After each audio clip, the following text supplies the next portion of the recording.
Doctor Babasaheb Ambedkar.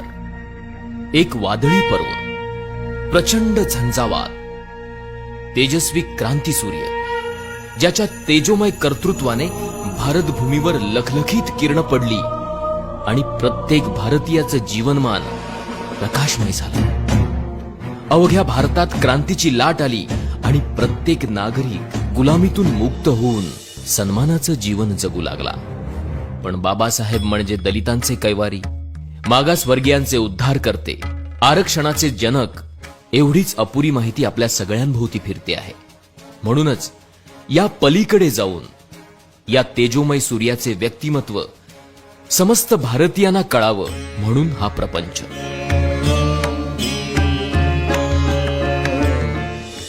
एकविसाव्या शतकातील सगळ्यात विद्वान व्यक्तिमत्व म्हणून कोलंबिया विद्यापीठाने डॉक्टर बाबासाहेब आंबेडकरांना गौरविलं.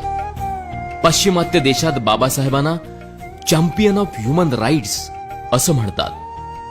अमेरिकेसारखा देश त्यांना फाउंडिंग फादर ऑफ इंडिया अशी पदवी बहाल करतो.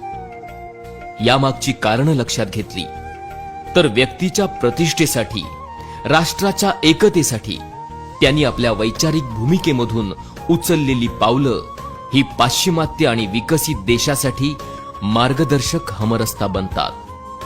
म्हणूनच आरक्षणातील संविधानाचा मसुदा जगाने न्यू डेमोक्रॅटिक कॉन्सेप्ट म्हणून गौरवला आणि अमेरिका सुद्धा त्याचा पाठपुरावा करते. बाबासाहेबांनी आपल्या संपूर्ण जीवन पद्धतीत बुद्ध, फुले, संत कबीर यांना गुरु मानलं आणि त्यांच्याच विचारांची छाप त्यांच्या समग्र साहित्यामध्ये आणि चळवळीमध्ये आपणाला दिसते.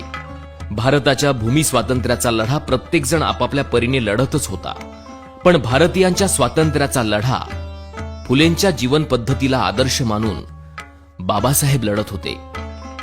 त्यांनी महाडच्या चौदार तळ्याच्या संग्रामावेळी मला या देशात समता, स्वातंत्र्य, बंधुता आणि न्याय यावर आधारित अशी समाज रचना घडवायची आहे की ज्याचा एकक व्यक्ती असेल, ही गर्जना केली आणि संविधानामार्फत त्याची पूर्तता सुद्धा केली.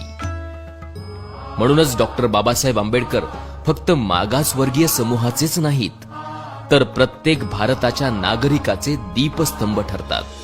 1919चा कायदा असू दे, 1935चा असू दे किंवा भारताच्या संविधानाचा मसुदा असू दे, त्यामागे प्रत्येक नागरिकासाठी त्यांनी केलेल्या मताधिकाराचा रोमहर्षक संघर्ष आपणाला इतिहासामध्ये सापडतो.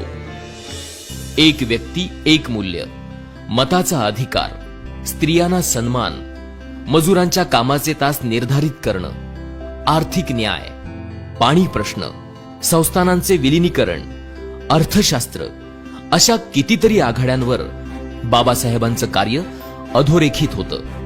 या सगळ्या गोष्टी भारत देशाला प्रगतीच्या आणि विकासाच्या मार्गावर नेणाऱ्या आहेत. त्यांच्या समग्र चळवळीचा गाभा आपणाला भारताच्या संविधानाच्या प्रास्ताविकेत सापडतो. अर्नेस्ट वॉर्कर या प्रसिद्ध विचारवंताने हीच जीवन पद्धत आदर्श जीवन पद्धत आहे असे गौरवोद्गार काढले आहेत. या जीवन पद्धतीवर आपल्या सामाजिक आशयाच्या पुस्तकात आपण हीच जीवन पद्धत सांगितलेली आहे असे गौरवोद्गार काढून बाबासाहेबांच्या समग्र जीवन पद्धतीचं सार त्यांनी आपल्या लेखात सांगितलेलं आहे. अर्थशास्त्रावरील प्रबंध प्रॉब्लेम ऑफ रुपी यामध्ये रुपयाचा प्रश्न मांडून संपूर्ण जगातील विद्वानांचे लक्ष वेधून घेणारे डॉक्टर बाबासाहेब आंबेडकर सामाजिक न्यायासह समता, बंधुता, स्वातंत्र्य, गणराज्य आणि लोकशाही या आघाड्यांवर आपली वेगळी छाप ठेवून जातात. पाश्चिमात्य देशामध्ये लोकशाही पद्धत आहे, पण त्या जोडीला तथागत गौतम बुद्धांच्या काळातील गणराज्य पद्धत अंगीकारली तर व्यक्तीच्या सर्वांगीण विकासाची पद्धत गतिमान करू शकतो. त्यासाठी दर्जाची आणि संधीची समानता प्रत्येक नागरिकाला संविधानातर्फे ते बहाल करतात. आणि याच गणराज्य पद्धतीमध्ये प्रत्येक नागरिक त्याच्या क्षमतेनुसार कनिष्ठ ते राष्ट्राच्या सर्वोच्च पदापर्यंत आपली पात्रता सिद्ध करून ते पद मिळवू शकतो. ही आदर्श गणराज्य पद्धत संविधानामधून गतिमान करतात. प्रत्येक नागरिकाचं जीवनमान उंचावण्यासाठी आरोग्य सुविधा, प्राथमिक शिक्षणाऐवजी तंत्र शिक्षण म्हणजेच टेक्निकल एज्युकेशन याची मागणी त्यांनी केली होती. या व्यतिरिक्त संपूर्ण देशात सामाजिक अभिसरण होऊन राष्ट्रनिर्मिती होऊन सुसंवाद वाढावा यासाठी संपूर्ण देशाची एक कॉमन स्क्रिप्ट म्हणजेच लिपी असावी असा देखील त्यांचा आग्रह होता. त्यामुळे प्रत्येक भाषेचं साहित्य प्रत्येक भारतीय नागरिक वाचू शकेल आणि बंधुता विकसित होऊन भारत एक लोकशाही राष्ट्र म्हणून उदयाला येईल ही त्यांची भूमिका होती. आज भ्रष्टाचार जणू शिष्टाचार झालेला आहे. भ्रष्टाचाराची ही सुनामी वेगाने आपली मूल्य नष्ट करून टाकते आहे. त्यावर उपाय म्हणून निवडणुकांचा खर्च सरकारने करावा, कारण निवडणुका ही सरकारची गरज आहे. त्याचा खर्च सरकारने उचलला तर भ्रष्टाचाराला आळा बसेल आणि कंत्राटदार, काळा बाजार करणारे यांना निवडणूक लढवण्यास परवानगी देऊ नये ही भूमिका घेऊन त्यांनी आपले राष्ट्रीय दायित्व सिद्ध केले होते. प्रांतिक, धार्मिक, सांस्कृतिक अस्मितेच्या पलीकडे जाऊन राष्ट्रनिष्ठेला ठेच पोहोचवणाऱ्या या गोष्टींपेक्षा मी प्रथम भारतीय आहे आणि अंततः भारतीयच राहीन ही भूमिका सगळ्या भारतीय नागरिकांनी घ्यावी, तरच आपण ताकदवान राष्ट्र बनू शकतो याची ग्वाही देऊन राष्ट्रप्रेमाचा जाज्वल्य दाखला त्यांनी दिला होता. या व्यतिरिक्त कामगारांना मिळणाऱ्या प्राथमिक सुविधा, रोजगार बदली, कामगार राज्य विमा, कामाचे तास निर्धारित करणं, कामगारांना हक्कासाठी न्यायासाठी संघटनेची मान्यता, महागाई भत्ता, पगारी सुट्ट्या, आरोग्य विमा, कायदेशीर संप अधिकार, भविष्य निर्वाह निधी म्हणजेच प्रॉव्हिडंट फंड, कामगार कल्याण निधी, भारतीय सांख्यिकी कायदा, शेतकरी धोरण, जमीन धोरण, मध्यवर्ती विद्युत तांत्रिक समिती, हिराकूड धरण, दामोदर खोरे प्रकल्प, नद्या जोडणी प्रकल्प, भाकरा नानगल धरण, भारतीय रिझर्व्ह बँक, राज्य विभागणी आयोग, याशिवाय महिलांसाठी मालमत्तेचा अधिकार, घटस्फोटाचा अधिकार, प्रसूती पगारी रजा, महिला कामगार संरक्षण कायदा, हिंदू कोड बिल, वडिलांच्या संपत्तीमध्ये मुलांसोबत मुलींना सुद्धा समान अधिकार, अशा वेगवेगळ्या स्तरांवर बाबासाहेबांचे कार्य मार्गदर्शक ठरते आणि काळाच्याही पुढील द्रष्टा नेता ही बिरुदावली त्यांना सन्मानित करणारी ठरते. राजेशाही संपली, सरंजामशाही लोकशाहीने उद्ध्वस्त केली, घराणेशाहीला आंबेडकरवादाने आणि लोकशाहीने सुरुंग लावला. आता लोकशाही समोर आवासून उभी आहे ती भांडवलशाही. यावर जगाला फक्त अर्थशास्त्रज्ञ बाबासाहेबांची भूमिका आणि नीतीच तारू शकते. त्यासाठी मिनिमम प्रॉफिट ऍक्ट हा कायदा लागू करा ही भूमिका सरकारने घ्यावी अशी सूचना बाबासाहेबांनी सरकारला दिली होती. भांडवलदारांना सरकारने आपल्या कक्षेत ठेवावे आणि मूलभूत सुविधा पुरवणाऱ्या उद्योगधंद्यांचे खाजगीकरण करू देऊ नये. भांडवलदारांचा नफा कायदा निर्धारित करण्यात यावा ही भूमिका घेऊन बाबासाहेबांनी भारतासह जगातल्या प्रत्येक लोकशाही सरकारला प्रगतीचा मार्ग दाखवला होता.